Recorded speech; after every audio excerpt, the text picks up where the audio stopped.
Now, after Ida left, we had a very busy September. We were almost at the end of the list by the end of the month. We had Hurricane Larry, a Cat 3 major hurricane that stayed as a fish storm until September 10th. It made landfall in Newfoundland, Canada, Newfoundland, as a Cat 1 hurricane. It was like an overnight thing. On the 4th anniversary of Hurricane Irma's Florida rampage, yeah, it was like gone overnight after the night was over. It was 9/11. It was the 9/11 attacks 20th anniversary when this happened.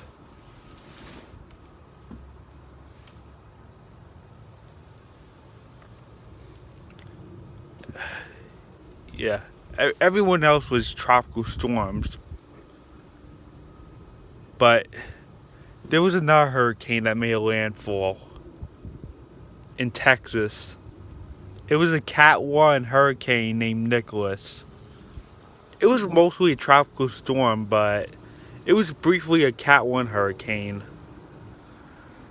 It made landfall in eastern Texas, like where Harvey impacted Houston.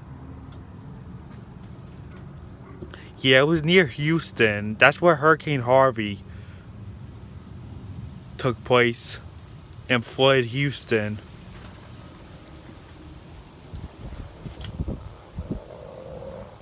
And they had to deal with Nicholas.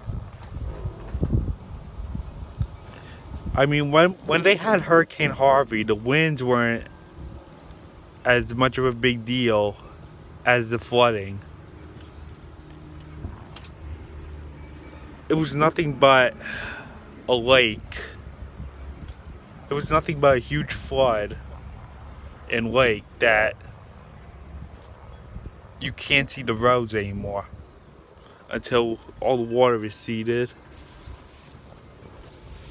Yeah, Houston was badly hit by Harvey in 2017.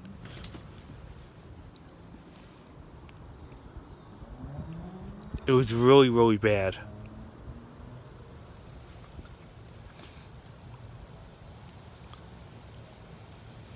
The next big hurricane that we were facing was Hurricane Sam, that formed on September 22nd, which is the day I left for Disney.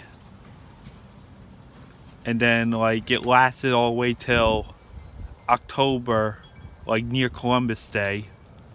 That was a long-range hurricane. It was really slow moving.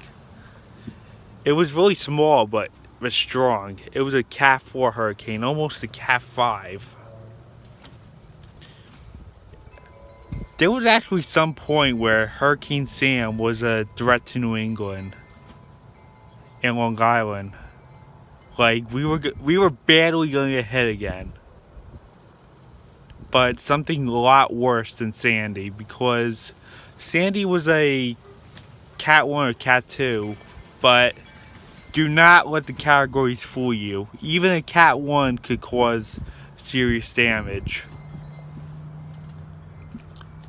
Sandy devastated New Jersey and New York. But Sam, all of a sudden, went north before going more west. And definitely missed us completely.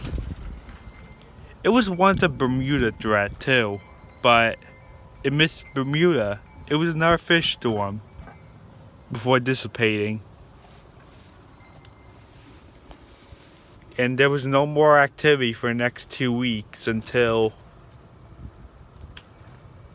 a system formed, and it brought a new...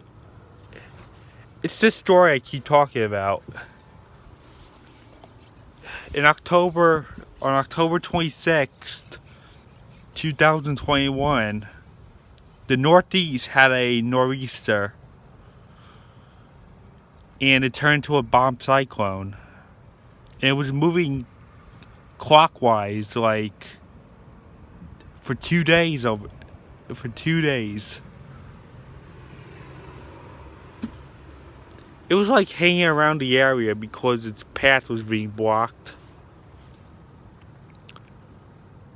So this was a nor'easter bomb cyclone that stood in the area for 2 days. It was like near Martha's Vineyard in Nantucket. And there was a lot of flooding, a lot of high winds, you name it. But this part didn't get hit this bad. We only got heavy rain and a little bit of a breeze from this storm. Yeah, the winds weren't so bad over here. It was mostly heavy rain that was the issue.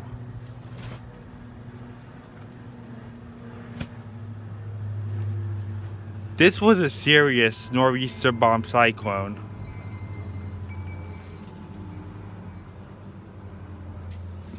Yeah, and we were like in a flooding or a wind advisory during that Tuesday, and so was New York City. It was like gusts up to 40, 50 miles per hour. Now, there was a warning for Boston and Cape Cod that was showing winds to 70 miles per hour. It was a high wind warning. And they said widespread power outages were expected. So this was definitely like a hurricane. It was really bad.